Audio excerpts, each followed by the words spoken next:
एक छोटे से बालक थे जिनका नाम था धन्ना जाट, बड़े महान भगत हुए।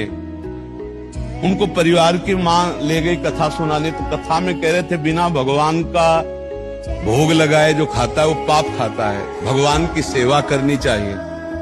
तो घर में आए, अपनी माँ से कहा, 8-10 वर्ष के होंगे, कि हमारे घर में तो भगवान है नहीं, भगवान का भोग नहीं लगता, पाप खाया जाएगा, अब कैसे होगा।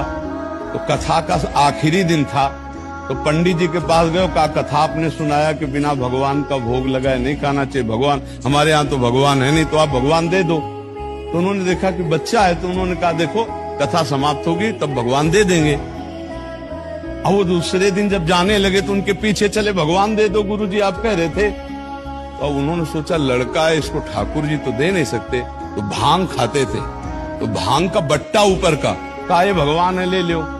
पूरी कथा बड़ी, तो उनका आप कैसे सेवा करेंगे, तो बोले नहा के नहा देना और पवा के पा लेना, बस इतनी सेवा।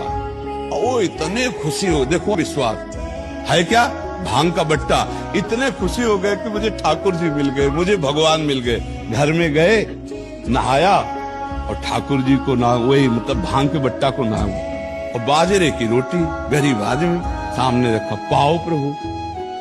वहां प्रभु कहाँ, एक दिन हो गया, तो उन्होंने सोचा हमारे पास कुछ है नहीं, लगता पंडित जी के पास खीर पुआ सब सामग्री थी तो ठाकुर जी पाते, वो बिल्कुल ठाकुर जी मान रहे हैं। दूसरा दिन हुआ फिर वही बाजरा, तीसरा दिन हुआ फिर वही बाजरे की रोटी।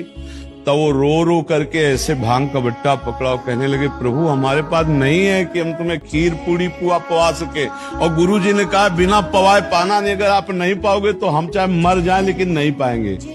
उसी समय श्री कृष्ण प्रकट हो गए, क्योंकि भगवान तो सर्वत्र है ना।